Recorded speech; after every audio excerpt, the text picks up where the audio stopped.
কে কে শত্রু আমার ইমানের? আঙ্গুলে গুনেন প্রথমে, বিসমিল্লাহ। ইমানের 1 নম্বর শত্রু, তার নাম হলো ইবলিস, শয়তান। 2 নম্বর শত্রু হচ্ছে কে? আমাদের কারো কারো স্ত্রী। 3 নম্বর ইমানের শত্রু কে? আমাদের কারো কারো আওলাদ।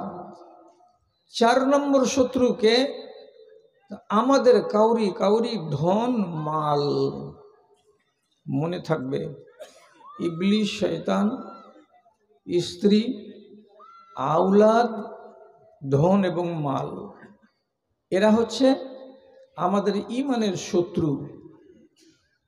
এদের হাতে ইমান বিপন্ন হয়ে যেতে পারে, আর এদের কোনো একজনের কারণে আমি ইমান থেকে নিঃস্ব হয়ে, আল্লাহ না করে যে আমাকে কবরে যেতে হয়।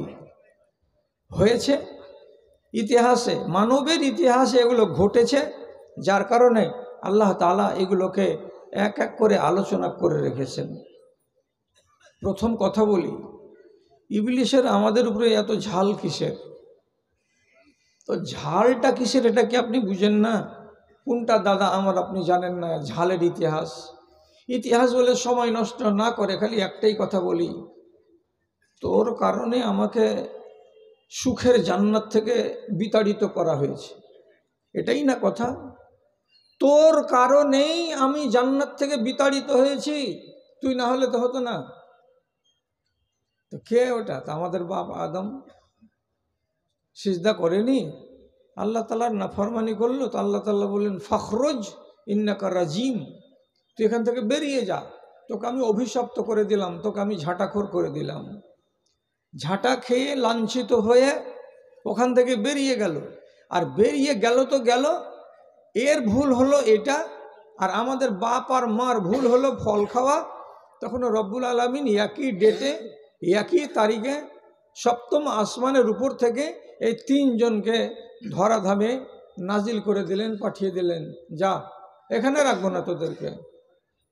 কোরআনে আল্লাহ তাআলা স্পষ্ট করেছেন, ওয়াকুলনা হাবিতু মিনহা জামিয়া, সবটি নিচে যা, তোরা দুজনও ভালো কাজ করিসনি, আর তুই তো ভালো আমার অমান্য করেছিস আদেশকে, অপরাধী 3 জন, নিচে যাও, রাখবো না এখানে। আসলো যদি, তো আবার ওই শত্রুকে সাথে করেই হযরত আদমকে দুনিয়াতে আসতে হলো। সেদিন রব্বুল আলামিনকে আরজি জানিয়ে বলছে, লাগবিয়ান্নাহুম বিমা আগওয়াইতানি, আমি কিন্তু আপনাকে বলে দিচ্ছি আল্লাহ, কয়েকটা শর্ত আপনার কাছে আমার রইল, তাড়িয়ে যখন দিলেন এখান থেকে, তা আমার মরণ যেন এই 200-250 বছরে না হয়। কিয়ামত যতদিন না হবে ততদিন আমাকে আয়ু দিতে হবে। ইবলিস মরে না, জিনেদের অন্যান্যগুলো মরে, কিন্তু জিনেরদের ভিতরে ইবলিস যেই বংশের, সেই ইবলিস বংশের কোনো জিন মরে না, কিয়ামত পর্যন্ত এরা মরবে না। আর একটা দোয়া আল্লাহ তাআলার কাছে মঞ্জুর করে নিয়েছে, আর দ্বিতীয় দোয়া বলেছে কি, যে আল্লাহ আমি তোমার এই বান্দাদের আগে পিছে ডানে বামে যেদিক দিয়ে পারবো, যেমন করে পারবো, আমি তাদেরকে পথভ্রষ্ট করে নিজের সাথী বানিয়ে জাহান্নামে নিয়ে যাব, তোমার গায়ের বিষ মিটবে। তোরাই আর তোদের বাপেরাই আমাকে জান্নাত থেকে বাহির করেছে, আল্লাহর ইজ্জতের আসন থেকে তাড়িয়েছে, তোরাকে নিয়েই জাহান্নামে যাব। তাহলে শত্রুতা আজকের নয়, বহুদিনের শত্রুতা। এবং রব্বুল আলামিন এটা কথা কোরআনে আলোচনা করার পরে পরে তার ঢং, তার রকম, এগুলোকেও আলোচনা করেছেন। যেমন এ দুশ্মন কি করে, আল্লাহ তাআলা এক জায়গাতে বলছেন, ওয়াজিলুহুম বিখাইলিকা ওয়া রাজলিকা ওয়া শারিকুহুম ফিল আমওয়ালি ওয়াল আওলাদ। ইবলিস, তোমাকে পাওয়ার দিলাম, তুমি যদি পারো, যেগুলো আমার মুমিন বান্দা, এদের যদি আমার উপরে কঠিন বিশ্বাস না থাকে, তাহলে পরে তাদেরকে তুমি তাদের ধনে এবং তাদের আওলাদে শরীক হয়ে যাও। তার মানে আমার মুমিন বান্দাদের নিজস্ব কিছু মাল থাকবে, এবং তাদের মালের সাথে সাথে তোমারও মাল কিছু থাকবে, তার মানে তার মালে তুমি ভাগ বসাও। 1। 2 নম্বরে আল্লাহ বলছেন, আমার মুমিন বান্দাদের কিছু আওলাদ থাকবে, বেটা বেটি থাকবে। এদের এই বেটা বেটিগুলো ওদের জন্ম দেওয়া আওলাদ, হালাল আওলাদ। সেই হালাল আওলাদের মধ্যে তুমি তোমার 2-4টা করে আওলাদ ভাগ বসিয়ে নাও, যাতে ওখানে মুমিন বান্দাদেরও আওলাদ থাকে এবং তোমার মতো ইবলিশ শয়তানেরও আওলাদ বাস করে। এটা হলো আমার বান্দা আর ওটা হবে তোমার বান্দা। একই বাড়িতে দুজনের মাল থাকবে, এটা কেমন কথা? একই গ্রামে দুইজনেরই বান্দা থাকবে, আল্লাহর একগুলো বান্দা আর একগুলো ইবলিশের বান্দা, এটা কি রকম করে সম্ভব? তো সম্ভব কেমন করে? তো আমি তো বুড়া মানুষ, আমার কথাগুলো হলো পুঁটি মাছের বনশি খাওয়ার মতো, পিটির পিটির পিটির পিটির পিটির পিটির করে। মানে আমি অত তেজ বলতে পারবো না, আর যেহেতু আমি 65 বছরের ডবল অপারেশনের মানুষ। যা বলছি কথার ভেতরে যদি কিছু পাওয়ার থাকে তো নেন, আর না থাকলে তো আপনার দরজা বড় করে খোলা আছে। এখানে কি করে এটা কথা আল্লাহ রাব্বুল আলামিন আমাদেরকে বললেন, এটা আপনাকে বুঝতে হবে কি করে। আপনি মাল উঠিয়েছেন বাড়িতে, ভুট্টা, আস্তে আস্তে দেখতে পেলাম গোটা দেশ আপনাদের ভুট্টাতে ছেয়ে আছে। তো মাল তুলে নিয়েছেন বাড়ির ভিতরে, 100 কুইন্টাল ভুট্টা হয়ে গেল। আর তবে 100 কুইন্টাল ভুট্টা হলে আল্লাহর শরীয়ত কি বলে? প্রতি 20 মন ভুট্টাতে 1 মন ভুট্টা হচ্ছে আল্লাহর। কে মানে না। 1 মন ভুট্টা প্রতি 20 মনে, তাহলে 100 মন যদি ভুট্টা হয় তো আল্লাহর ভুট্টা কতটি? 5 মন। আপনি ফের বলবেন যে আল্লাহ ফের কোথা থেকে এতটি ভাগ পেল? যে আল্লাহ বলছেন আমার জমিন, তো তুমি আমাকে ভাগ দেবে না? আপনি ফের আবার বলবেন আল্লাহর আবার জমিন কি বারের দিন হলো? পর্চাটা আল্লাহ তাআলাকে দেখতে বলেন তো কার নামে আছে জমিটা? তো পর্চা যদি আল্লাহকে দেখতে বলি, যে পর্চাতে কার নাম আছে, আল্লাহর নাম আছে না আমার নাম আছে? আপনাকে বলছি যে পর্চাটাতে আজ আপনার নাম আছে, এই 60 সালের রেকর্ডে আপনার নাম ছিল না? আপনার বাবার নাম ছিল, আপনার বাপের নাম ছিল। আপনি পরবর্তী রেকর্ডে কাটিয়ে নিজের নামে করে নিলেন। আপনার বাপ যখন বেঁচে ছিল তখন ও বলতো এটা আমার জমি, আমার চিত হয়ে গেছে, এবার আমার কি হয়ে গেছে? তোমার হয়ে গেছে। আপনার বাপের যখন নাম ছিল তার আগে এই জমিটা কার ছিল? রেকর্ড খুলে দেখেন গা, তো লেখা আছে শ্রী গণেশ উপাধ্যায়। 150 বছর আগে কোনো একজন গায়ের মুসলিম উপাধ্যায় ছিল, সে বিক্রি করে দিয়েছে। তাহলে ওর মালিক ছিল 150 বছর আগে কে? গণেশবাবু। চলে গেছে ও এখান থেকে। মালিক বদলে যাচ্ছে, তার মানে জমিন আপনার নয়। আর যদি আপনারই জমিন হলো, তো গত বছর যখন গঙ্গাতে বেশি পানি এলো, তো শমশেরগঞ্জ থানা তো আপনার জেলার, আমার জেলার কি? শমশেরগঞ্জ থানার যখন গ্রামগুলো দুম দুম করে কেটে কেটে পড়ছিল ফারাক্কার পাশে নদীতে, গঙ্গাতে, তো বয়স্ক মেয়ে ছেলেগুলো এমনি করে বুক বাজাচ্ছে, হায় আমার বাড়িখানা ডুবে গেল, পড়ে গেল, ধসে গেল, হায় কি করলাম, আল্লাহ কি করলাম। তো তোমার যদি জমি হবে তো ধসে পড়বে কেন? আল্লাহ তাআলার জমিনটা রব্বুল আলামিন কোরআন মাজিদে স্পষ্ট করে দিয়েছেন, ইন্নাল আরজা লিল্লাহি ইয়ারসুহা মান ইয়াশাউ মিন ইবাদি। জমিন হলো আমার, আমি ক্ষণিকের জন্য মালিক বানাই আমার ওই সমস্ত বান্দাদেরকে যাকে আমি ভালোবাসি, যাকে আমি চাই। কিছুদিনের জন্য মালিক বানিয়েছি, তার মানে তুমি চিরতরের মালিক নও। এ কথা মগজে রাখতে হবে যে জমিনটার আসল মালিককে তো আল্লাহ। তাহলে আল্লাহ বলছেন আমার জমিতে আমাকে ভাগ দেবে না? কতটি নেবে না আল্লাহ? আপনি যে 20 মনে 1 মন, কত সোজা আধিদার আল্লাহ তাআলা দেখেন তো। আর এই দুনিয়ার আধিদার ও কি বলবে? যদি 20 মন হয়ে থাকে তো ও বলবে মালিক, জমির মালিক, তুমি পাবা 6 মন আর আমি পাবো বাদ বাকিটি, কেন যে আমি খরচ করেছি, আমি খাদ দিয়েছি, পানি দিয়েছি, আমি রাজি।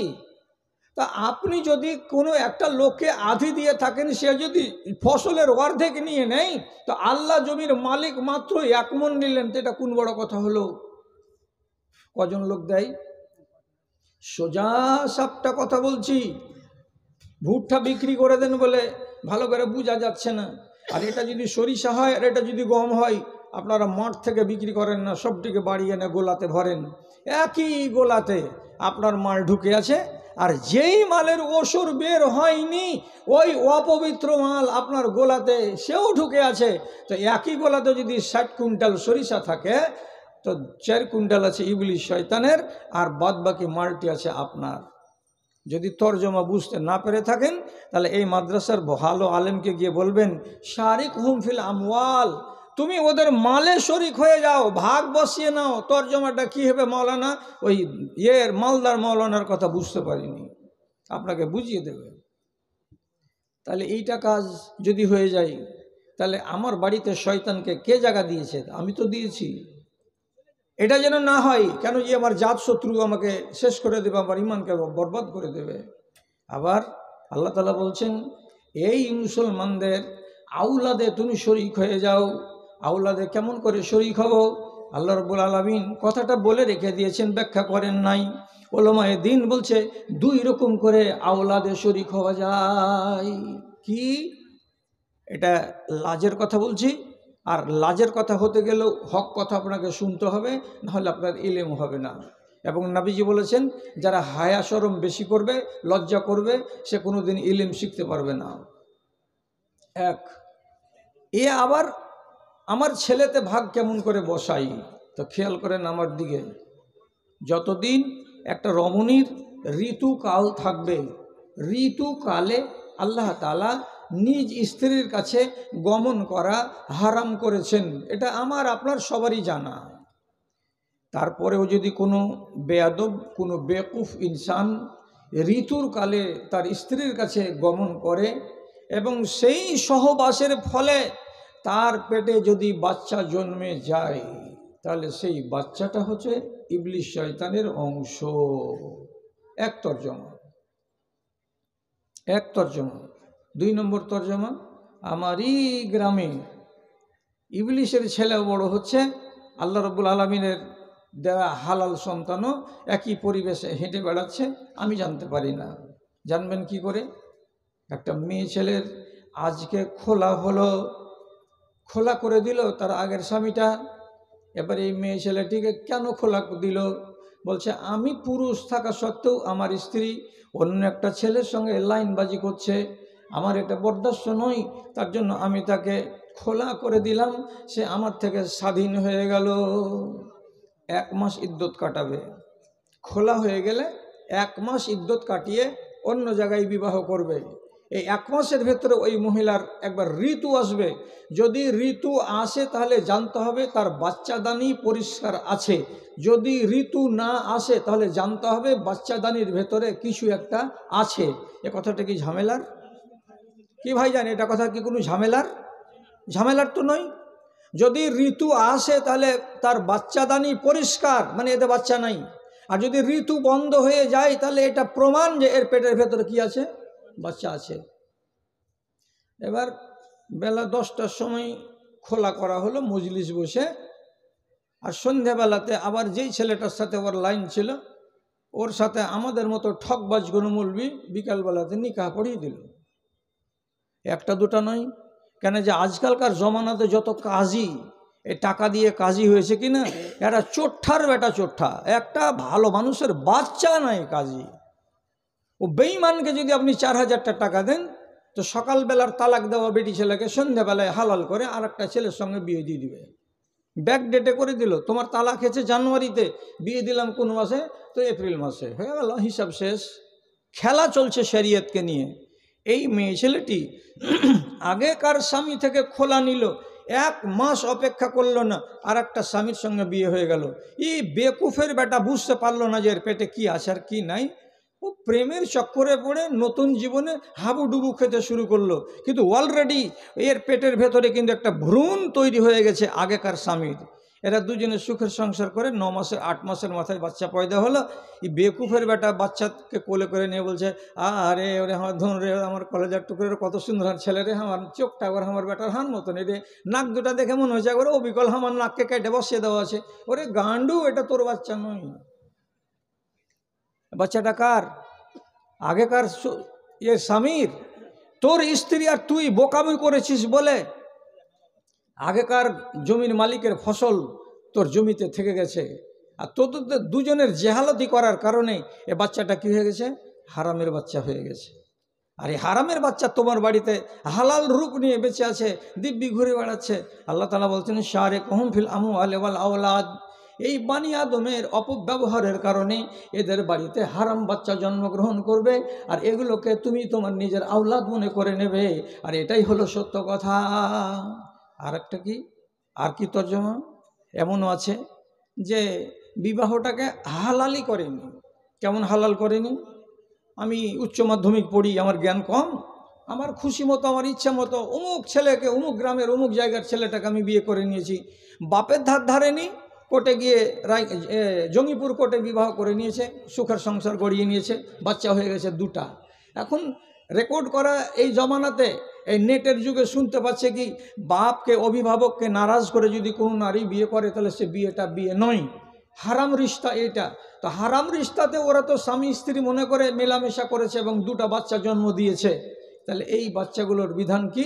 বলছে সোজা সোজা বাংলা পরিষ্কার ঝকঝকে যে এই বাচ্চা দুটো হচ্ছে জারজ সন্তান, এই বাচ্চা দুটো হালাল সন্তান নয়।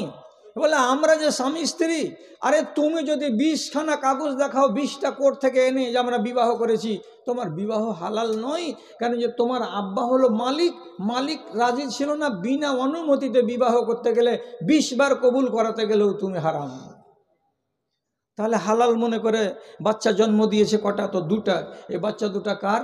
ইবলিস শয়তানের ভাগীদার। একই পরিবেশে বাস করছে, ইবলিসের বাচ্চা একই পরিবেশে বাস করছে আল্লাহ রাব্বুল আলামিনের দেয়া হালাল বান্দা। তাহলে তারা তো আমার সর্বনাশ করছে। কে? তো ইবলিস শয়তান। শয়তান বসে হাসে জয় হাসি, ওরে আদমের সন্তান, তোদের পিতারা ছিল খোদা ভীরু, তোরা কেন মস্তান। আমি যে তোদের নরকের নেতা, আয় আমার পিছনে আয়। আমি যে তোদের নরকের নেতা, আয় আমার পিছনে আয়। তাগুতের রাজ কায়েম হয়েছে সারাটি দুনিয়ায়, হায় রে হাই। মুমিনের আজিমান নিয়ে বেঁচে থাকাটাই হয়েছে দায়। মদে মাতামাতি চুরি ছিনতাই জেনা করা যেন বড় কথা নয়। মদে মাতামাতি চুরি ছিনতাই জেনা করা যেন বড় কথা নয়। শত শততা কখন মরেছে, পাপ বলে কিছু নেই ধরাই। দেরি নেই বেশি, কখন শুনিবে, বোনকে লুটেছে নিজের ভাই। তাগুতের রাজ কায়েম হয়েছে সারাটি দুনিয়ায়, হায় রে হাই। মুমিনের রাজ ঈমান নিয়ে বেঁচে থাকাটাই হয়েছে দায়। ইবলিস হচ্ছে আমাদের শয়তান হচ্ছে আমাদের শত্রু, এর কাছ থেকে বাঁচতে হবে। হলো টাটকা শত্রু, বাড়িতে যেন জায়গা না পাই। ইবলিসকে অনেক লোক বাড়িতে জায়গা দেয়, বাড়িতে ইবলিসের যেন জায়গা না থাকে। কি করে বাড়িতে জায়গা পাই? তো এর অনেকগুলো কারণ আছে। আমি এটার উপরে যদি সময় কাটাই তো অতক্ষণ সময় আপনি আমাকে হয়তো দিবেন না। এই জন্য ইবলিস শয়তানকে এইটুকু বলে ক্ষান্ত হলাম, ইন্নাশ শায়তানা লিল ইনসানি আদুবুম মুবিন। ইবলিস শয়তান আপনাদের জীবনে কল্যাণ করবে না, কল্যাণ চাই না। সুতরাং নামাজে যেতে গেলেও সাবধান ইবলিস থেকে, রোজা করতে গেলেও সাবধান ইবলিস থেকে, ওযু বানাতে গেলেও সাবধান ইবলিস থেকে, এবং মিলামিশা করার কালে তার মানে কি হালাল বিবির কাছে গমন করার কালেও সাবধান থাকতে হবে। কার থেকে? তো ইবলিস শয়তান থেকে। আমি পড়াবো না, আমি শুধু আপনাকে স্মরণ করিয়ে দিচ্ছি যে হালাল উপায়ে নিজ আহলিয়া জীবন সঙ্গীর কাছে গমন করার কালে যে দুয়াটা পড়তে হয়, সে দুয়াটা কটা লোক জানেন? ওখানে দেখেন তো শয়তানের নাম আছে না নাই? বাস একা একাই করে নেন, নিয়ে দেখে নেন। যে দুয়াটা বলতে হয়, তো সেই দুয়াটাতে দেখবেন শয়তান শব্দটা আছে না নাই। এর মানে কি? আরবিটার তর্জমা হলো এটাই যে এই শয়তান যেন এই কাজে অংশগ্রহণ করতে না পারে, আল্লাহ তুমি আমাকে সেই শক্তিটা দাও। তাহলে শয়তান থেকে আপনাকে দূরে থাকার জন্য রব্বুল আলামিন ক জায়গাতে মশওয়ারা দিয়েছেন, তো চিন্তা করুন। এ হলো আমার জাত শত্রু, এর হাত থেকে আমার ইমানকে রক্ষা করতে হবে। 1। 2 নম্বর কথা, আপনার ইমানটা হচ্ছে বিশাল বড় সম্পত্তি। আপনি যদি 10খানা গাড়ির মালিক হন, 2টা ট্রাক্টরের, একটা জেসিবির মালিক হন, 20 বিঘা জমির মালিক হন, আর আপনার কাছে যদি ইমান না থাকে, আপনি কাঙ্গাল, ফকির। কেন? যার ইমান নাই তার কিছু নেই, আর যার কাছে ইমান আছে, বাড়ি নেই, ঘর নাই, কিছু নেই, সে লোকটা হলো প্রকৃত ধনী। যেহেতু এই লোকটা নিজের অনাদি অনন্তকালের জীবনকে কি করে নিয়েছে, সমৃদ্ধ করে নিয়েছে, কার দ্বারাই? তো ঈমানের দ্বারাই। এই জন্য রব্বুল আলামিনের নবী স্পষ্ট করে হাদিসে বলে দিয়েছেন, আল্লাহ যাকে ভালোবাসেন তাকে ঈমান দেন, আর আল্লাহ যাকে পছন্দ করেন না তাকে ঈমান দেন না। তাহলে ভারতবর্ষ নয়, সারা পৃথিবীর কথা বলছি। এখন বর্তমানে কতটি মানুষ বাস করে? 232টা রাষ্ট্রে। জানেন পৃথিবীর 232টা কান্ট্রিতে টোটাল মানুষ কতটি বাস করে জানেন? 864 কোটি। 864 কোটি মানুষের ভেতরে টোটাল মুসলমানের সংখ্যা কত? তো 135 কোটি। বাদবাকি সব 864-র ভেতরে 135 কোটি মুসলমান, আর বাকি সবটি হলো কাফের, বেদিন। এদের কাছে ঈমান নাই। তাহলে জাহান্নামের লোকরির সংখ্যা অনেক, আর জান্নাতের মেহমানের সংখ্যা খুব কম। এরা যারা ঈমান পেয়েছে তারা, আর ওরা জাহান্নামের লোকরি কারা? যারা ঈমানের সম্পত্তি পায়নি তারা।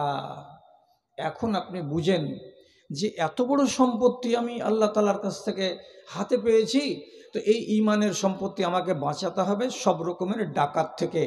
তো ঈমানের পথে যদি আপনার বাপ শত্রু হয়ে যায়, ঈমানের পথে যদি আপনার স্ত্রী শত্রু হয়ে যায়, ঈমানের পথে যদি কোনো স্ত্রীর তার স্বামী শত্রু হয়ে যায়, ঈমানের রাস্তায় যদি কোনো ছেলে, কোনো বাপের বেটা যদি শত্রু হয়ে যায়, ঈমানের রাস্তাতে যদি কাউরি মা শত্রু হয়ে যায়, তাহলে আপনি কি করবেন? এইবার আপনি ঈমান বাঁচাবেন না বাপকে বাঁচাবেন?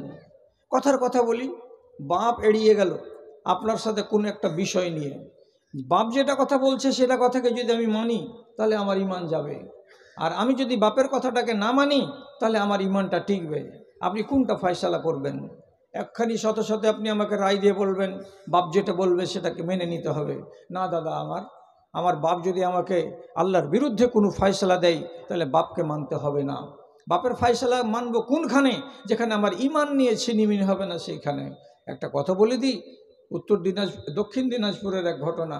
এক বাপ নিজের ছেলের বিয়ে লাগিয়েছিল, তো ছেলেটাকে যৌতুক দিতে চেয়েছিল তার শ্বশুরেরা 6 লক্ষ টাকা। বাপ বলছে বেটা টাকাটা নিয়ে আয়, 3 দিন পরে বরযাত্রী যাবে, বিয়ে হবে। বেটা বলছে আব্বা আমি ওই পরের টাকা নিব না। বাপ বলছে না, নিতে হবে, তোকে আমি ইঞ্জিনিয়ার বানিয়েছি, আর এমনি তোকে আমি এই লাইনে খরচ করে পড়াশোনা করাইনি। সে আজকে 5 বছর 7 বছর আগেকার কথা। বাপ বলছে টাকা নে, আর ছেলে বলছে না টাকা নিব না, এই টাকাটা হারাম, আমি ওর কাছে টাকা নিব, এটা কিসের টাকা, কেমন টাকা, আমি নিব না। বাপ এত কড়া শর্ত দিল যে যদি টাকা তুই না নিবি তাহলে তোকে বরযাত্রীদের সাথে বিয়ে করতে যেতে হবে না, ওই বিয়ে আমি তোর ওখানে দেব না। দিবা না তো দিবা না। বুধবারের দিন সকালবেলায় হাঁড়ি বাসন কিছুই এলো না, রান্না বান্না কিছুই হলো না, ফিকা ফিকা মাঠ, কি হলো যে বিয়ে হবে না। বাপ দেখলে যে ছেলে তো চুপচাপ কিছু বলেই না, এর ভেতরে কোনো তোলপাড় নেই, তখন আরেকটা রাগ দেখে বলছে তোকে বাড়িতে রেখে লাভ কি? তোর মতো ছেলে আমার চোখের সামনে ঘুরবে, আমি রাখবো কেন? তুই চলে যা বাড়ি থেকে, তোর মতো ছেলের আমার দরকার নেই। তো ছেলে হাসি মুখে বলছে যদি আমার দরকার না থাকে তো আমি চলে যাচ্ছি। ছেলে চলে গেল, কিছু টাকা পকেটে ছিল, টিকিট কেটে কুটে চলে গেল হায়দ্রাবাদ। হায়দ্রাবাদে গিয়ে একটা ভোডাফোন কোম্পানির ছোট একটা অফিসে কাজ পেল, 45,000 টাকা মাস। যেহেতু এই ছেলেটা ওই এমটেক বিটেক এই টেকনোলজিগুলো শিখে রেখেছে, প্রথম 6টা মাস 45,000 টাকা করে কাজ করার পর তার পরের মাসেই তাকে ট্রান্সফার করে দিল কলকাতা। তখন বেতন হয়ে গেল ওর 95,000 টাকা। 95,000 টাকা বেতনে কাজ করে, উল্টা কমিশন পাই। ছেলের টাকা কোন পকেটে রাখবে ছেলে আর জায়গা পায় না। বছর 2-1 পরে বাড়ি এসেছে, তো বাড়িখানে দেখছে দূরে থেকে যেটা আমার বাপের বাড়ি, কিন্তু বাপ তো আমাকে বের করে দিয়েছে, আমি ওই বাড়ি যাবো কী করে? সবাই দেখলো যে করিম মুন্সির বেটা বাড়ি এসছে, করিম মুন্সির বেটা বাড়ি এসছে।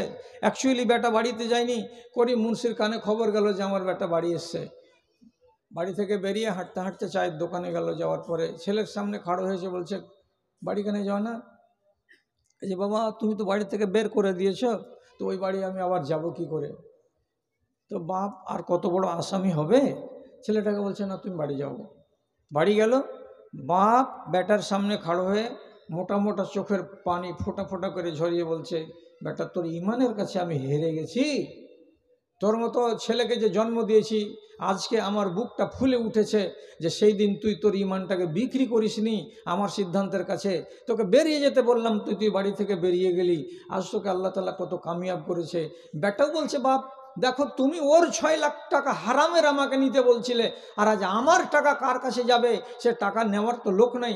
আমি কত টাকা বেতন পাই তুমি জানো? তো বাপ যদি দুশ্মন হয়ে যায় ইমানের রাস্তাতে, ইমান বাঁচাবেন না বাপকে বাঁচাবেন? সোজা ফতোয়া, বাপকে ছেড়ে দেন, ইমানকে বাঁচান। জি, সোজা দলিল কি দিচ্ছি, কোরআন মাজিদে একটা আয়াত আছে আর একটা কাহিনী আছে। কার? 2 বাপ আর বেটার। বাপের নাম আজার আর বেটার নাম ইব্রাহিম আলাইহিস সালাম। 2 বাপ বেটা। আজার মূর্তি বানাতে জানতো। যত রকমের খোদা তৈরি হয়, ছোট ছোট করে খোদা তৈরি করে গ্রামে গ্রামে বিক্রি করে বেড়াতো।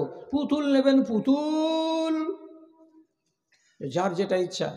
বিশ্বকর্মা আছে, আছে, কত দাম? 120 টাকা। ও বিশ্বকর্মা নেই। আর একজন একে জিজ্ঞেস করে বলে, তোমার কাছে কালী আছে? হ্যাঁ আছে। এটা এই এত দাম। ওটাকে লক্ষ্মী? হ্যাঁ লক্ষ্মী আছে, বলে আছে। যত রকমের খোদা হতো সেই যুগে, সমস্ত খোদাকে তৈরি করে বিক্রি করে বেড়াতো এই আজার। এবং ইতিহাস বলছে নিজের ছেলেকে নবী হওয়ার আগে বাধ্য করেছিল, বুত খোদা না বিক্রি করবি তো কি করে খাবি? জিলেবি ভাজার বেটাকে জিলেবি বেচতেই হয়। আমি যে খোদা তৈরি করার মৃৎশিল্পী, আমি তৈরি করেছি, তুই বেটা বিক্রি করে আয় গ্রামে গ্রামে। হযরত ইব্রাহিম আলাইহিস সালামকে তার বাপ বাধ্য করেছিল, যখন তিনি নবী হননি। তখন যখন নবী হয়ে গেলেন, তো তিনি স্পষ্ট করে বলছেন, বাবা এই জিনিসগুলোকে তোমরা কেন পূজা করছো? যে খোদাগুলো তোমাদের কথা বলে না, কোনো কথা শুনতেও পায় না, এগুলো ফালতু জিনিস, এগুলো করার দরকার নাই। শেষ পর্যন্ত একটা বড় ধরনের ঘটনা ইব্রাহিম আলাইহিসসালাম ঘটিয়ে দিয়েছিলেন। লম্বা করছি না, ছোট করে বলছি। তখন ইব্রাহিম নবীর বাপ ইব্রাহিমকে ডেকে বলছে, আরাগিবুন আনতা আন আলিহাতিনা ইয়া ইব্রাহিম। আমার বেটা ইব্রাহিম, তুমি কি আমাদের খোদাগুলোকে অপমান করতে চাও? তুমি যদি এই রকম করে আমার খোদাদেরকে অপমান করতে চাও আর যেখানে সেখানে বেইজ্জত করো, তাহলে আমি তোমাকে বলছি লাইন লাম তানতাহি লা আরজুমান্নাকা। তুমি যদি আমাদের মাবুদগুলোকে অপমান করা থেকে বিরত না হও, তা আমি তোমাকে রজম করে দেব, পাথর চালিয়ে চালিয়ে মেরে তোমার মাথা ফাটিয়ে দেব, তোমাকে জীবন থেকে বিদায় করে দেব। আমি বাপ তোমাকে বলছি, খবরদার এরপরে এইরকম কথা যেন শুনতে না পাই। এতটি কথা বলার পরে ফের আর একটা কথা বলছে, তুই যদি কথা না শুনিস আমার, আর মায়েরকে বলে যদি তোর ভয় না হয়, তাহলে শেষ কথা হলো আমার এই, ওয়াহজুরনি মালিয়া, তুই আমাকে ছেড়ে দে, আমার বাড়িকে ছেড়ে দে, আমার বাড়িতে থাকিস না, তোর মতো ছেলের আমার দরকার নাই। কি করবেন? এদিকে বেটা, এদিকে বাপ। ইব্রাহিম নবী যদি বলেন, বাপ তোমাকে ছাড়া যাবে না, ছাড়া যদি না যাই, তাহলে খোদা বানাতে হবে, খোদা বিক্রি করতে হবে, খোদা পুষতে হবে এইগুলোকে, তাহলে ইমান গেল। এবার ইমান বাঁচাবেন না বাপকে বাঁচাবেন? হযরত ইব্রাহিম আলাইহিস সালাম বলছেন, ওয়া আতাযিলাকুম ওয়া মিম্মা তাদউনা ইলাইহি বাজান সালামুন আলাইক। আমি তোমাকে সালাম জানাচ্ছি, এটা হলো আমার শেষ সালাম। কোরআন মাজিদ আল্লাহ তাআলা বলছেন, সালাম জানিয়ে দেওয়ার পরে নিজের বাপ আজারকে বলছে, আমি তোমাকেও ভুলে গেলাম, তোমার বাড়িকেও ছেড়ে দিলাম, আর দিয়ে আতাযিলাকুম, আমি তোমাকে ছেড়ে দিয়ে বাড়ি থেকে বেরিয়ে গেলাম, এবং ওগুলোকেও ছেড়ে দিলাম যেগুলোর পানে তুমি আমাকে ডাকছো, ওগুলো আমি জীবনে মানব না। কথা বলে দিয়ে নবী ইব্রাহিম বাপকে ভুলিয়ে গেলেন, বাপকে ছেড়ে দিলেন, বাড়িকে ছেড়ে দিলেন, আর নিজের ইমানকে হাতে করে, নিজের ইমানকে বুকে করে নিয়ে সেখান থেকে বেরিয়ে গেলেন। কিন্তু একটা কথা বললেন, একদিন আমার দরকার পড়বে, সেই দিন তুমি আমার শরণাপন্ন হবে, সেদিন আমি তোমার জন্য আল্লাহর কাছে দোয়া করব। চলে গেলেন বাড়ি থেকে বেরিয়ে। সিদ্ধান্তটা কি হলো? ইমানের রাস্তায় যদি বাপ খাড়ো হয়ে যায় বিরোধী হয়ে, বাপকে নেবেন না ইমানকে নেবেন? প্রমাণ কি হলো আজ? বাপ নিব না, আমি আমার ইমানকে নিব।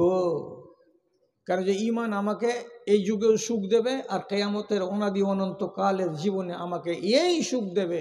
আর যার ইমান নাই সে সুখী হতে পারবে না। তাহলে ইমানের দুশ্মন বাপ হোক আর কেউ হোক, সবকে ত্যাগ করতে হবে। এক উদাহরণ দিলাম বাপের। বেটা যদি রাস্তাতে আপনার আর আমার মাঝখানে, বাপ আর বেটার মাঝখানে যদি ইমান খাড়ো থাকে, এবার যদি বেটাকে ধরি তো ইমান যাবে, আর বেটাকে ছাড়ি তো ইমান টিকবে। যদি পরিস্থিতি এমন হয়ে যায় কি করতে হবে? যাও বেটা, তোমার দরকার নেই, আমার বেটা নিব না আমি। আরে একটাই যে বেটা বলি সাহেব, একটাই বেটা, তো ইমান যে একটাই। আপনি ইমান নিয়ে মরবেন না বেটা নিয়ে মরবেন, এটা তো আপনাকে ফয়সালা করতে হবে। বেটাকে বাদ দিয়ে নিজের ইমানকে বাঁচাতে হবে। এর দলিল কোথায় আছে? হযরতে নূহ আলাইহিস সালামের 4 বেটা, একটার নাম হাম, একটার নাম সাম, একটার নাম ইয়াফাস, একটার নাম কেনান। 3 বেটা ইমান এনেছিল। 4 নম্বর বেটা যার নাম কেনান, কেনান ইমান আনেনি। কেনান যেই মায়ের পেট থেকে হয়েছিল ওই স্ত্রীটা নবী নূহের, ও ইমান আনেনি। এরা মা বেটা ছিল অত্যন্ত শক্ত, এরা ইমান আনেনি এবং ওর সম্প্রদায় ইমান আনেনি। শেষ পর্যন্ত হযরতে নূহ আলাইহিস সালামকে আল্লাহ তাআলা বলেছিলেন, ওয়াসনাইল ফুলকা বিআয়ুনিনা, আমার চোখের সামনে নৌকা তৈরি করো, এবং নৌকাটাকে এত বড় করো যে এখনকার মতো দুনিয়াতে যতগুলো প্রাণী আছে প্রত্যেকের একটা করে জোড়া যেন এতে আটে, আর যতটি লোক এখন পর্যন্ত মুসলিমে ও ঈমান এনেছে তাদের যেন থাকার জায়গা হয়, আর অতটি লোক খানা পানি যা খাবে তা রাখার মতো জায়গা হয়, এত বড় একটা নৌকা তৈরি করো। হযরতে নূহ কি করলেন? নৌকা বানালেন। আর রব্বুল আলামিন কথা দিলেন যে তোমার উম্মতকে আমি শাস্তি দেবই দেব, কারণ যে তুমি দোয়া করেছো এমন যে লা তাজারহুম আলাল আরজে মিনাল কাফিরিনা দাইয়ারা, আল্লাহ এমন আযাব দাও যে এই হারামখোরদের একটাও কেউ যেন আন্ডা বাচ্চা দুনিয়াতে বেঁচে না থাকে। এত বড় দোয়া কেন করেছিলেন? কেন করেছিলেন? মানে হলো যেই তিনি 950 বছর ধরে বুঝিয়েছিলেন ওই জাতিকে। একদিন, 2 দিন, 1 মাস, 1 বছর, 950 বছর। তার বয়স ছিল 1000 বছর। তখন দিলেন টাইট করে একবারে 1000 ভোল্ট থেকে বেড়ে 33,000 ভোল্টের দোয়া দিয়ে দিলেন। আল্লাহ একটা আন্ডা বাচ্চাকে বাঁচিয়ে রাখতে হবে না। রব্বুল আলামিন বললেন ঠিক আছে, আযাব চলে আসবে। লক্ষণ কি? বলছে চুলহা দিয়ে পানি বের হবে, আগুন বের হবে না। চুলহা দিয়ে আগুন বেরোবে। রিপোর্ট এলো একদিন হযরতে নূহের কাছে, আগুন বেরোচ্ছে না, কি বেরোচ্ছে? পানি বেরোচ্ছে। ও ফারাতান নূর, চুলা দিয়ে যখন ভুল ভুল ভুল ভুল করে পানি বেরোতে লাগলো, এর বাড়ির চুলা দিয়ে পানি, ওর বাড়ির চুলা দিয়ে পানি, যখন চুলা দিয়ে পানি বেরোতে লাগলো, নবী নূহ আলাইহিস সালাম সাথে সাথে তার ফরমাবরদার কয়েকজনকে নিয়ে এবং জীবজন্তুগুলো যতটি হাতের মাথায় ছিল সবটিকে নৌকায় নিয়ে সব মাহফুজ জায়গাতে হয়ে গেলেন। আর বললেন তোমরা নৌকা থেকে নামিও না, আল্লাহর আযাব অনিবার্য চলে আসছে। বন্যা এলো। কত বড় বন্যা হয়েছিল আজ পর্যন্ত ইতিহাসে এত বড় বন্যা হয়েছে বলে কোনো রেকর্ড নেই। আর হিন্দু সম্প্রদায় তাদের ক্যালেন্ডার তৈরি করে কোনখান থেকে? মহাপ্লাবন থেকে। কথাটা একটু কেউ হ্যাঁ না বলুন যে মহাপ্লাবন নামটা শুনেছেন না? কেউ শুনেননি মহাপ্লাবন? এই ক্যালেন্ডারটা তৈরি হয় বাংলার কোনখান থেকে? মহাপ্লাবন থেকে। সেই মহাপ্লাবন কার যুগে? মনুর যুগে। মনুটাকে তো হযরতে নূহ আলাইহিস সালামকে বেদের ভাষাতে বলা হয় মনু। ওই মহাপ্লাবন থেকে ক্যালেন্ডার তৈরি হচ্ছে। কত বড় ভয়ঙ্কর প্লাবন এসেছিল। সব যখন ডুবতে লাগলো তখন তো নবী নূহ বলেছিলেন যে আজকে তোমাদের রেহাই নেই। চোখের সামনে ওই শয়তান বেটাটা সাঁতরাচ্ছে, আর সাঁতরাচ্ছে সাঁতরাচ্ছে, পানি বাড়ছে। এত দূর হলো দাঁড়িয়েছিল, এত দূর ছিল দাঁড়িয়েছিল, এত দূর হলো একটা পাথরের উপরে টিলার উপরে দাঁড়িয়েছিল। ভাবলো যে আর পানি বাড়বে না, পানি বাড়বে না। পানি যখন নাকের উপরে চলে গেল তখন সাঁতরাতে শুরু করলো। নৌকার আশেপাশে সাঁতরাই। বাপ বলছে বেটা রেহাই নেই, নৌকায় চলে এসো, বাঁচবে না। আর ওইভাবে সাঁতরাতে সাঁতরাতে এই কেনান বাপকে বলছে সাবি আলাল জুদি ইউসেবুনি মিনাল মায়ে, কি তুমি খেপা পেয়েছো আমাকে? এই যে চোখের সামনে 500 মিটার দূরে যদি পাহাড় আছে, আমি সাঁতরাতে সাঁতরাতে যদি পাহাড়ের ওপরে চড়ে নেব, আর ওখানে চড়ে নিতে গেলেই তোমার বন্যা আমাকে মারতে পারবে না, আমি ওখানে গেলেই বেঁচে যাব। রব্বুল আলামিন তখন নবী নূহ বললেন, রব্বুল আলামিনের আযাব আজকে কঠিন হবে বেটা, যদি পাহাড় তোমাদেরকে বাঁচাতে পারবে না, আমার নৌকায় চলে এসো, আমি বাপ তোমাকে ডাকছি, নৌকায় চলে এসো। বেটা বলছে, না নৌকায় চড়বো না। কাফের বেটাকে ডাকছে কেন? যে কলেজাটা ছিঁড়ে যাচ্ছে কেন? যেটা বেটা। শেষে যখন দেখলো যে যদি পাহাড়ের চূড়ায় পানি, তো শব্দ হিসাব উলট পালট, এবার তো বিপদ আসন্ন, চুপুর চুপুর করে ডুবছে আর সাঁতরাচ্ছে। তখন নবী নূহ নিজের আবেগকে সামলাতে না পেরে একবার হাত বাড়িয়ে দিয়ে নিজের বাচ্চাকে ধরে নেবেন, আর নেওয়ার পরে উপরে উঠিয়ে নেবেন, যে যা হবে হবে, এটা আমার ছেলে। তো কোরআনে আল্লাহ তাআলা বলেই দিয়েছেন এই ধরনের কথাগুলোকে, ইন্নাহু মিন আহলি, হে আল্লাহ এটা আমার পরিবারের সদস্য, চোখের সামনে ডুবে যাবে, আমি বাপ হয়ে এটা বরদাস্ত করতে পারবো না। এই জন্য আমি আমার বেটার হাতখানাকে ধরে নৌকায় তুলে নেব, এটাই আমার সিদ্ধান্ত। যখন তিনি মনস্থ করে নিলেন যে ওকে তুলে নিব, তো ছেলেটা তো কাফের, নিজের বাপকে মুমিন বলে মানে না, নবী বলে মানে না। তাহলে এই একজন ইমানদার বাপ একটা বেঈমান ছেলেকে আমার আহাল, আমার পরিবার বলে তার হাত ধরে তুলতে যাবে, এমন সময় আল্লাহ রাব্বুল আলামিন বলছেন, ওয়ালা তুখাতিবনি ফিল্লাযিনা যালামু ওয়া আন্নাহুম মুগরাকুন। হে নবী, আমার নবী নূহ, তুমি যে একটা কাফেরকে বলছো এটা আমার পরিবার, খবরদার এমন কথা বলিও না, কারণ যে এটা বেদিন এবং তোমার ইমানের মাঝখানে এই ছেলেটা বাধা হয়ে দাঁড়িয়ে আছে। তুমি যদি এই ছেলেটাকে আমার আহাল বলো, তো তাহলে তোমার ইমানে বাটা চলে আসবে, আমি আল্লাহ এটাকে সমর্থন করব না।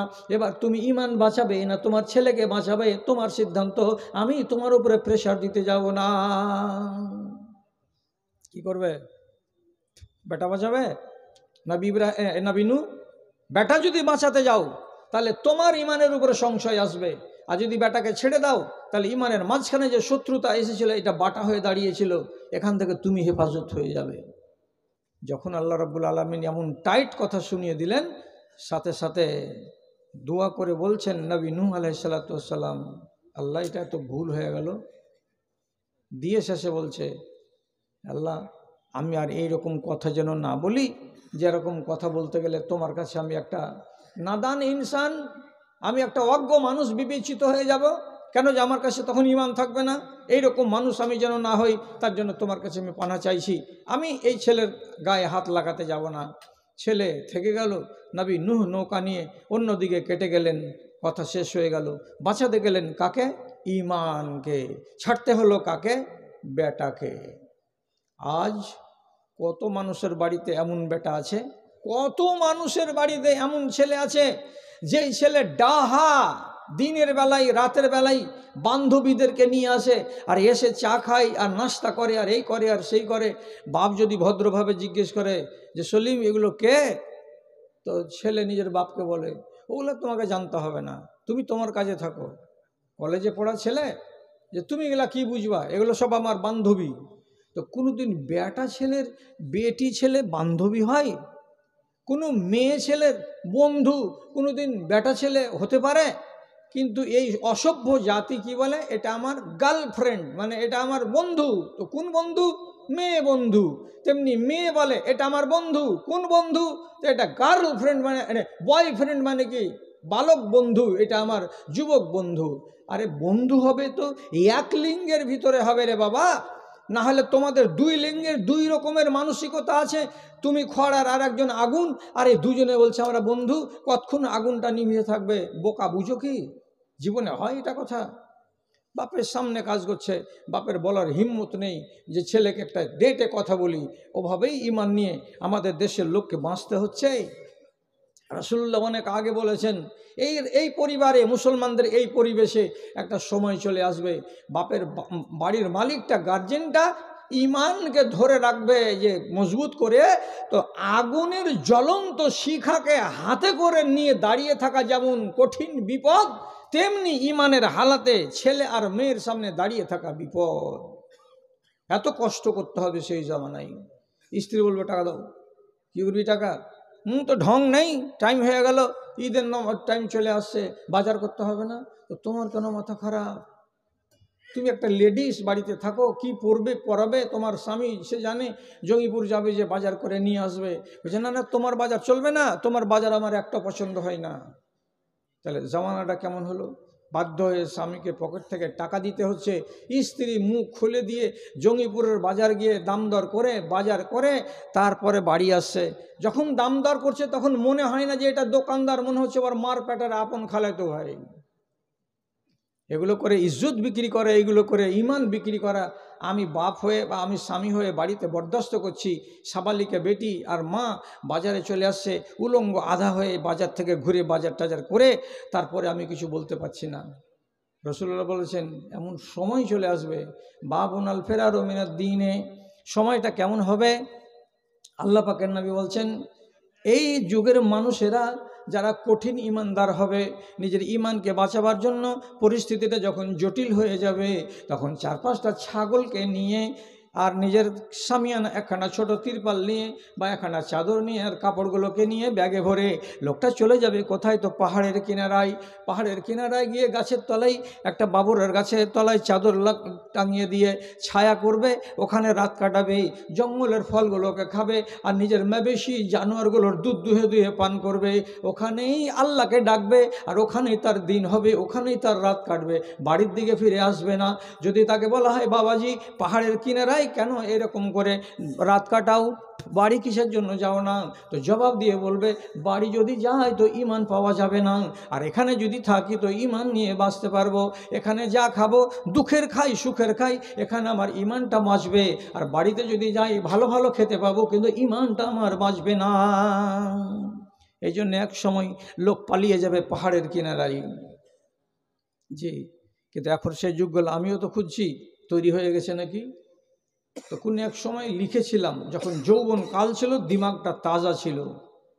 ঘরে ঘরে শান্তি যেথায় দুঃখের নেই কলেশ, ঘরে ঘরে শান্তি যেথায় দুঃখের নেই কলেশ, খুঁজছি আমি বাউলা হয়ে এমন একটি দেশ রে, এমন একটি দেশ যেথায় নেই গো মদের আড্ডা, খেলে না কেউ জুয়া, সিনেমাতে ভিড় করে না, তাসকে বলে ভুয়া রে, তাসকে বলে ভুয়া, রাত্রে যেথায় বম ফাটে না, শান্ত পরিবেশ, খুঁজছি আমি বাউলা হয়ে এমন একটি দেশ রে, এমন একটি দেশ যেথায় বেটা বাপকে নিজের বলে না কো শালা, যেথায় বেটা বাপকে নিজের বলে না কো শালা, বিবি যেথায় স্বামীকে তার দেখায় না কাঁচকলা রে, দেখায় না কাঁচকলা, লোকগুলো সব সরলমতি, লোকগুলো সব সরলমতি, নয় কোকড়া যেমন পেশ, খুঁজছি আমি বাউলা হয়ে এমন একটি দেশ রে, এমন একটি দেশ। কোনো পাহাড়ের এক ঝর্ণা পাশে ছায়ায় ভরা বনে, কোনো পাহাড়ের এক ঝর্ণা পাশে ছায়ায় ভরা বনে, মনের সুখে ডাকবো খোদা তোমায় নিরজনে, আমি তোমায় নিরজনে, সেদিন তুমি দেখা দিও, সেদিন তুমি দেখা দিও ধরে কোনো বেশ, খুঁজছি আমি পাগলা হয়ে এমন একটি দেশ রে, এমন একটি দেশ। চুল পেকে গেল, দাড়ি সাদা হয়ে গেল, খবরে যাওয়ার টাইম চলে এলো, 52টি জুমার খুতবা শুনলেন, বছরে 5টা জালসা শুনলেন, বছরে 2টা ঈদের খুতবা আধা ঘন্টা করে 1 ঘন্টা শুনলেন। শোনার পরে দিনের অবস্থা কি? ডামাডোল, পতন, উন্নতি নেই, উন্নতি নেই। আর যাদের আমরা উত্তরসূরি, ওই সমস্ত লোকগুলোর যদি জীবনী পড়ি তো তাদের জীবনের ধারার সাথে আমাদের জীবনের ধারার 1 পয়সা মিল নেই, তাল নেই, কোনো রকম কিছু মিলে না।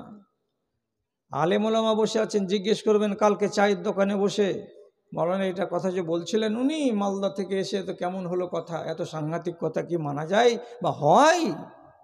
সাদ বিন আবি ওয়াক্কাস ঈমান আনলেন, ঈমান এনে রাসূলুল্লাহর মজলিসে ঘুরতে লাগলেন।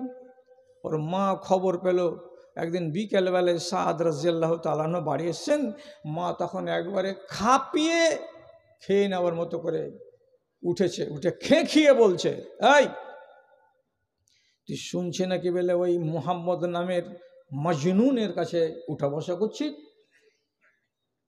সাদ রাদিয়াল্লাহু তাআলা আনহু মুচকি মেরে হাসছে, বলছে কি বলছো মা, মজনুন মানে পাগল? না না না না না, পাগল নয়, পাগল নয়। এক যে লোকটা বাপ বেটাতে ঝগড়া লাগিয়ে দিয়েছে, যে লোকটা মা বেটাতে ফাসাদ করিয়ে দিয়েছে, যে লোকটা স্বামী স্ত্রীর ভেতরে বিভেদ তৈরি করে দিয়েছে, যে লোকটা বংশের ভেতরে আগুন জ্বালিয়ে দিয়েছে, আর সেই লোকটাকে তুমি বলছো না না না না না না না পাগল নয়, এটা কি তাহলে? ওইসব চলবে না।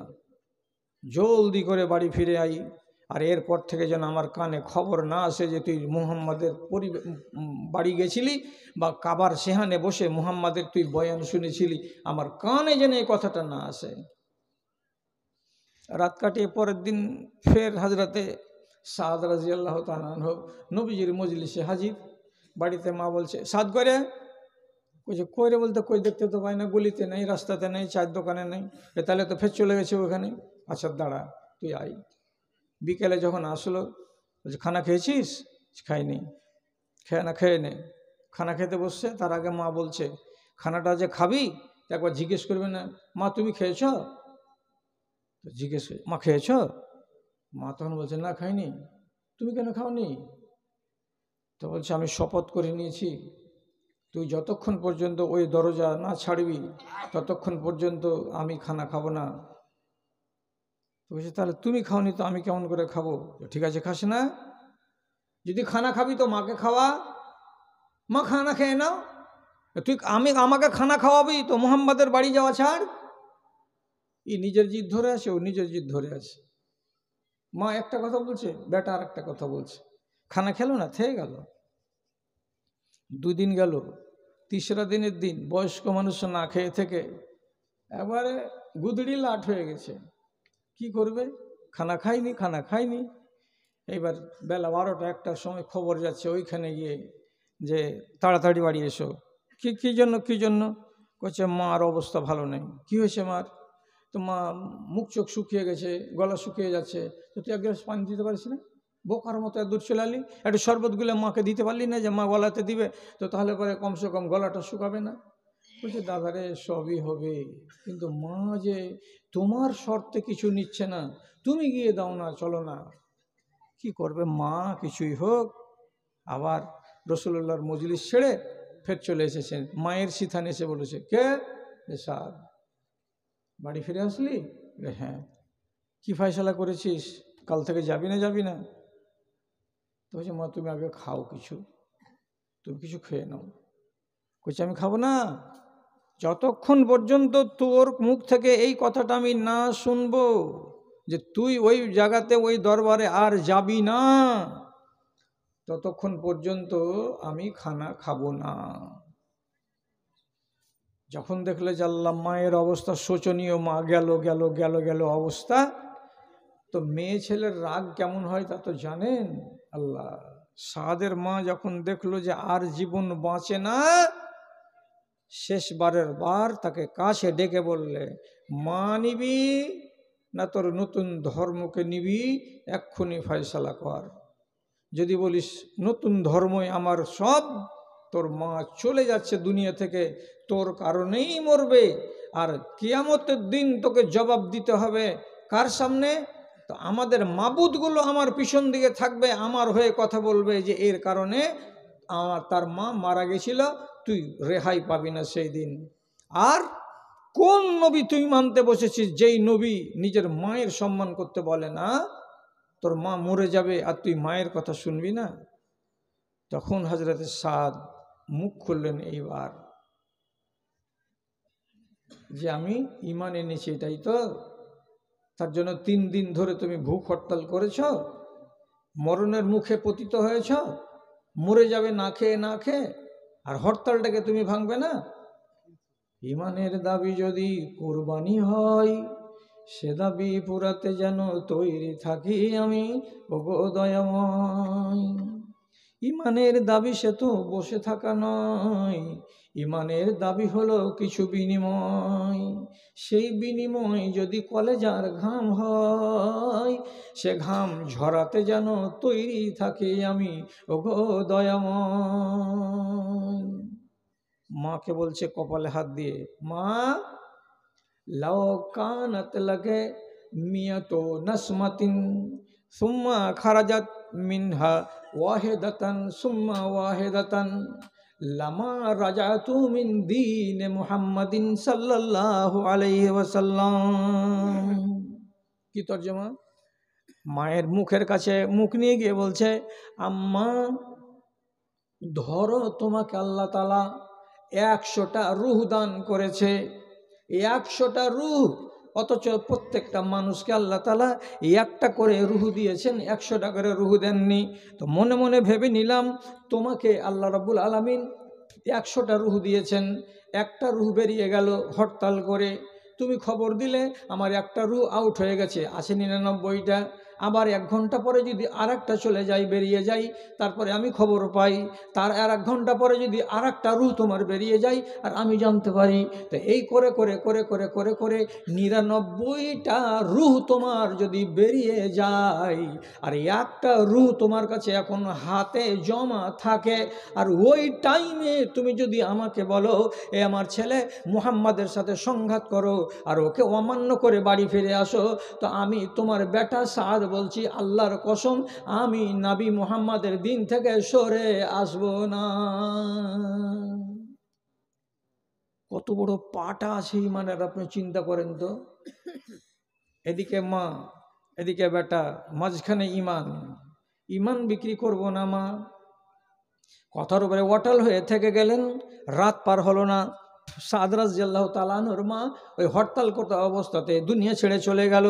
মাকে দাফন কাফন করে দিয়ে একবারও চিন্তিত হলেন না, হাসতে হাসতে নবীজির দরবারে গেলেন এবং ইমানের উপরে কায়েম থেকে গেলেন। বংশের দিক দিয়ে তিনি মামু ছিলেন না, তিনি আসলে তার মায়ের ভাই নয়, চাচাতো মামাতো জোড় দেওয়া ভাই ছিলেন।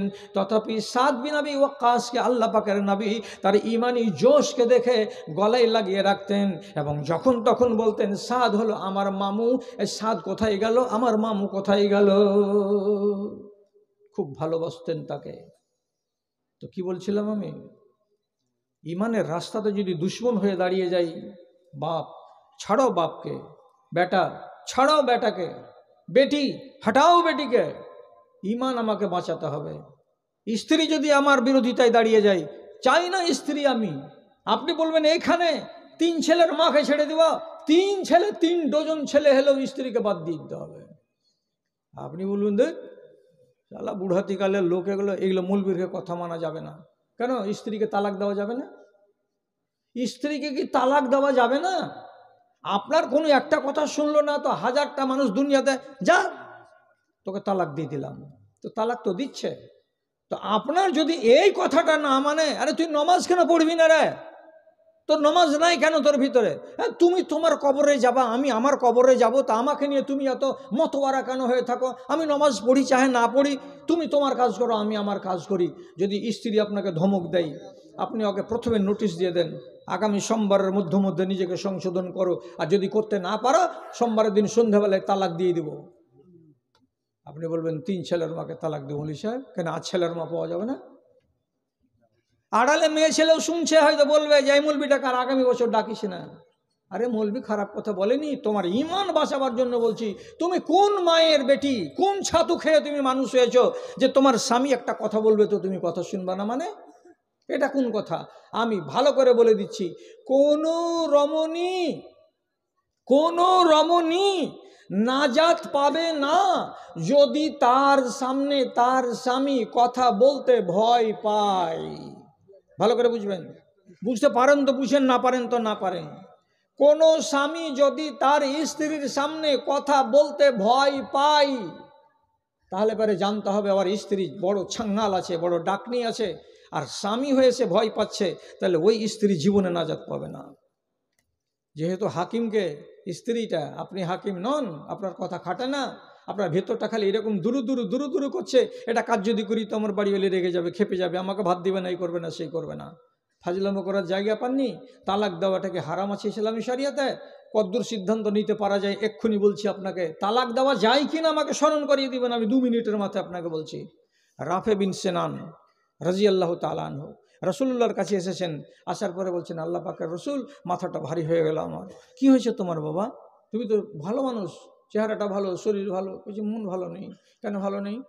বলছে আমি ঈমান এনেছি, কিন্তু আমার স্ত্রী আপনার উপরে ঈমান আনে না।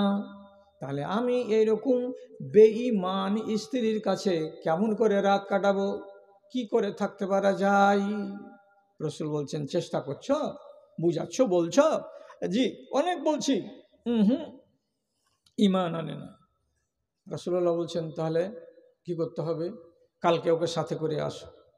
ফের এবার নিজে তখন বলছে, আল্লাহ পাকের রাসূল, ওকে আমি তালাক দিয়ে দিব, কিন্তু ইন্নালি সাবিয়াতুন ফাতিনুন, একটা বেটি আছে, একটা বাচ্চি আছে, বাচ্চিটার বয়স কেবল 2.5 বছর হবে, দুধটা ছেড়েছে মাত্র। এইরকম বয়সের একটা মেয়েকে রেখে আমি স্ত্রীটাকে যদি তালাক দিয়ে দিই তো বড্ড ঝামেলা হয়ে যাবে আমার। এই জন্য তালাক আপনি 20খানা কথাকেও মেনে নিয়ে থাকতে পারেন, তাহলে তো আপনি এই কোরআনের আয়াত মূলে আপনি তো হিদায়াত প্রাপ্ত মানুষ। এটা এক আমার জন্য আনন্দের বিষয়। 3 নম্বর কথা, আল্লাহ তাআলা মুমিনদের পরিচয় দিচ্ছেন। মুমিন কারা? তো কারা মুমিন এই কথার পরিচয়ে আপনি বাংলা কোরআন যদি নাও বা থাকে, যদি কমসে কম প্লেন কোরআন থাকে, তো কোরআন মাজিদটাকে যখন আপনি খুলবেন, প্রথম পাতাটা ডান দিকে পাবেন সূরা ফাতিহা, আর বাম দিকে পাবেন সূরা বাকারার 1 নম্বর পাতা। সেই 1 নম্বর পাতায় 3 নম্বর আয়াতে আল্লাহ রাব্বুল আলামিন বলছেন মুমিন কাদেরকে বলা হয়। তো শেষখানে কি লিখছেন? ওয়ামিম্মা রাযাকনাহুম ইউনফিকুন, আমি যে টাকা পয়সা ধন সম্পদ দিয়েছি তার মধ্যে থেকে একটা অংশ আমার ভালোবাসায় উৎসর্গ করে দেয় যারা, তারা হলো মুমিনিন। তাহলে এদিক দিয়ে আপনি পিছিয়ে নেই, হাত খুলে মন খুলে পকেট থেকে টাকা এর আগেও আদায়কারীকে দিয়েছেন এবং নুরুল ইসলাম রাহিমের হাতে অনেক টাকা দিলেন। তাহলে একই ক্ষণে, একই সুযোগে, এক চান্সে আপনি তিনটি বৈশিষ্ট্যের অধিকারী হতে পারলেন। আল্লাহর শুকরিয়া আদায় করব না তো আর কখনো আল্লাহর শুকরিয়া আদায় করব? আর আমরা যদি না করি তো কে করবে? এই জন্য আবার আল্লাহ তাআলার শুকরিয়া আদায় করছি মুহাব্বতের সাথে, অন্তরের অন্তরস্থল থেকে। আল্লাহ যেন আমাদের উপরে খুশি হয়ে যায়, সবার উপরে, তাই বলি আলহামদুলিল্লাহ। তারপরে তার আখেরে রসুল রহমাতুল্লিল আলমিন জনাবে মুহাম্মদুর রাসূলুল্লাহ সাল্লাল্লাহু আলাইহি সাল্লামের উপর 100 কোটি শান্তির ধারা বর্ষিত হোক। আল্লাহুম্মা সাল্লি আলাই, আল্লাহুম্মা বারিক আলাই। বিরাদারান ইসলাম, আপনাদের সামনে কোরআন মাজিদের একটি আয়াত পড়েছি সূরা তাগাবুন থেকে, আর একটি আয়াত পড়েছি সূরা কাহাফ থেকে। এই দুটো আয়াতকে সামনে রেখে আমার আইডিয়া, আমার একটা ধারণা, সে ধারণাটাকে পুঁজি করে বলছি, ঘন্টা থেকে সোয়া ঘন্টা অন্তত আপনাকে হয়তো আমি পাবো। যদি বেশি পাই তাহলে তাতে আপত্তি কিছু নেই। তো ভয়ে ভয়ে বলছি, যেহেতু রাত অনেক হয়েছে, তো এই ঘন্টা সোয়া ঘন্টা সময়ের ভেতরে আপনাকে জরুরি কিছু কথা বলবো ইনশাআল্লাহ। আরম্ভ করি। সুখের সাথে যদি দুঃখ না থাকে, সুখের মজা পাওয়া যায় না। আর চিরদিন যদি একটা মানুষ দুঃখী থাকে, ওর জীবনে কখনো সুখ না আসে, তো তাহলে পরে সে নিজের জীবনটার টেস্ট পায় না। এই জন্য আল্লাহ তাআলা আমাদের জীবনে মানুষ হিসেবে তৈরি করার পর সুখ এবং দুঃখ দুটোই লিপিবদ্ধ করে দিয়েছেন। একবার কখনো সুখ আসতে পারে, একবার কখনো দুঃখ আসতে পারে। তারপর আমাকে আল্লাহ তাআলা দুনিয়াতে পাঠিয়েছেন। সবচাইতে বড় যেটা কথা, যে আমাকে কিছু ভালো চরিত্র দিয়ে পাঠিয়েছেন এবং আমাকে কিছু বদ চরিত্র দিয়ে পাঠিয়েছেন। খেয়াল করবেন কথার দিকে। ভালো চরিত্র আল্লাহ তাআলা দিয়েছেন এবং মন্দ চরিত্র দিয়েছেন সব সময়। আবার তাগিদ দিয়েছেন আল্লাহ তাআলা, ভালো চরিত্র দিয়ে মন্দ চরিত্রগুলোকে দাবিয়ে রাখতে হবে, মন্দ চরিত্রগুলো যেন মাথা চাড়া দিয়ে সব সময় না থাকে। তারপর আল্লাহ রাব্বুল আলামিন এই দুনিয়াতে হাজার হাজার মানুষ সৃষ্টি করেছেন।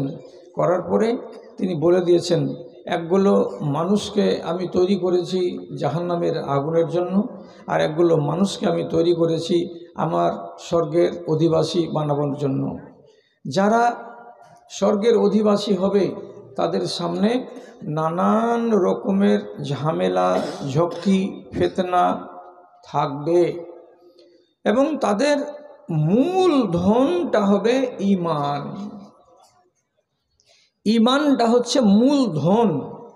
সেই মূলধন ইমানের অনেক রকমের শত্রু হবে। এই জিনিসটাকে যদি নষ্ট করে দিতে পারা যায় তাহলে উদ্দেশ্য হাসিল হয়ে যাবে কার? চিরশত্রু ইবলিস শয়তানের। এই জন্য আমাদের ইমানের অনেক শত্রু আল্লাহ তাআলা রেখেছেন। সেই কাঁটার জঙ্গল দিয়ে আপনাকে সাবধানে পা ফেলে ফেলে, দরকারে নিজের লুঙ্গিটাকে একটু করে কাঁটা না লাগে তার জন্য চেড়ে পাটাকে ডিঙিয়ে আমাকে বাঁচতে হবে এবং আমাকে পার হতে হবে। কেন? এটা না করতে গেলে আমি ফিতনা থেকে বাঁচব না এবং আমার যারা শত্রু ইমানের তাদেরকে আমি দমন করতে পারবো না।